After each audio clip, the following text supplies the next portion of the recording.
his walk over, Bobby was surprised when he felt like all these random strangers on the lawn were looking at him like they knew him. And a couple people yelled out to him and said, "Hey, it's good to have you back here." And one girl actually ran up to him and kissed him on the cheek and said, "Oh my gosh, I'm so happy you're back." And Bobby said, "I think you got the wrong person. I don't know you." And she laughed and she just ran away. And so Bobby's totally bewildered by this because he doesn't know anybody, but everybody seems to know him. And so he walks up the steps and he goes inside the dorm building.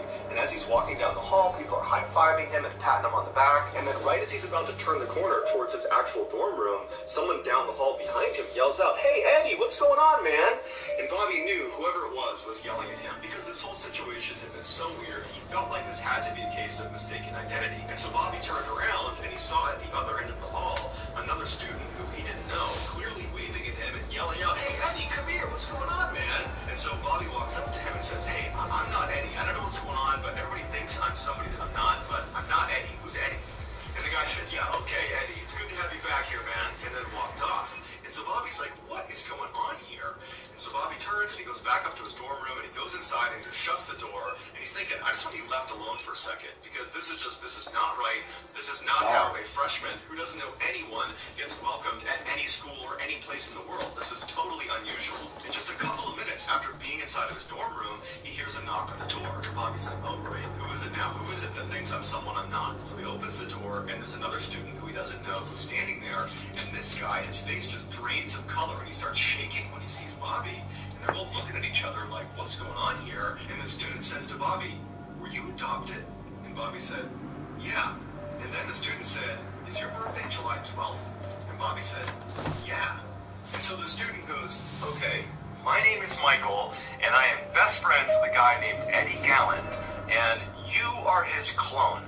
You have to be his identical twin." At this point, to Bobby, this almost made sense, but it was so crazy to imagine having some identical twin he didn't know about. And so Bobby asked Michael if he could go meet Eddie, because he's got to be a student here. And Michael said, "Well, actually, Eddie decided not to come back to school this year, which is probably why everyone you talked to was so excited to see you, because they love Eddie, and they thought you were him, and so they're psyched to have you back." After talking for a couple of minutes, Michael tells Bobby that they have to go call Eddie, and they have to set up a meeting so that Bobby can meet Eddie and vice versa. And so Michael and Bobby run outside to a payphone booth. They hop inside, they're crammed in there, and they dial up Eddie. And as soon as Eddie answers, Bobby grabs the phone and just says, "Hey, Eddie, my name's Bobby, and everybody thinks I'm you."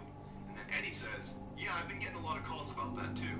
And Bobby would later say that when he first heard Eddie's voice, he said it sounded like his own voice coming through the phone. And so ultimately, Eddie invited Bobby and Michael to come to his house so that Eddie and Bobby could see if it really was true that they were twins. And so Michael and Bobby hopped in Bobby's car and they spent 2 hours to Eddie's house. And when they got there, it was the middle of the night, and Eddie's house is the only house in this quiet suburb that has all the lights on. And so Michael and Bobby walk up the path towards the front door of Eddie's house, and right as Bobby is about to knock on the door, it flies open, and standing in front of Bobby is his exact clone. It's Eddie. And Eddie's looking back at Bobby, and he can't believe what he's looking at. They are definitely identical twins, and they both immediately saw that. Michael would say after Bobby and Eddie just stared at each other for about a minute, they just started laughing. It was like they were total strangers, but at the same time, they had this connection immediately. They knew they were related, and they were laughing, and they hugged, and they just stared at each other.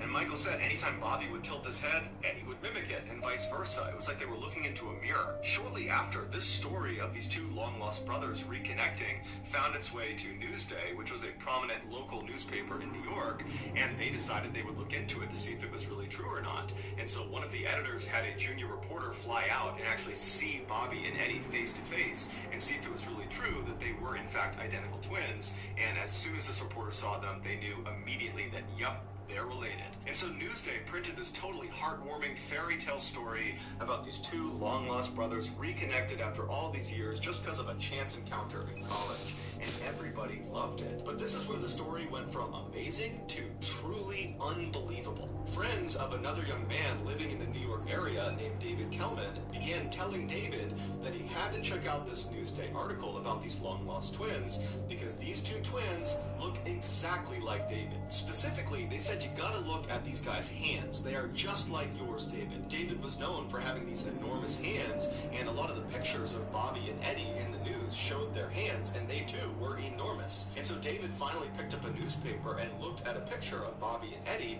and sure enough, he was shocked. They looked exactly like him. And then when he read the article, it showed their birthday was July 12th, the same as his, and they were born at the same hospital he was born at. And so he's thinking, says, they have to be my brothers. And so David called Eddie's home phone number, and Eddie's mother picked up, and she asked who was calling.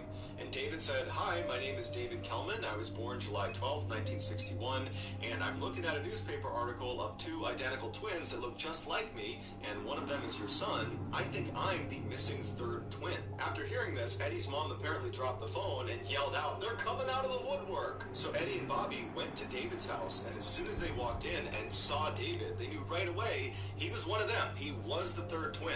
And apparently, within minutes of meeting each other, they were wrestling and laughing hysterically on the ground. It was like, even though they were strangers, they somehow already knew each other and had an instant connection. David's family members that witnessed this first interaction said it was the most incredible thing they had ever seen, that it was just so wonderful to see these long-lost siblings finally reconnected after all these years. Shortly after David realized he was the third missing twin, Newsday did another story talking about how there was actually 3 missing twins that had all been reconnected.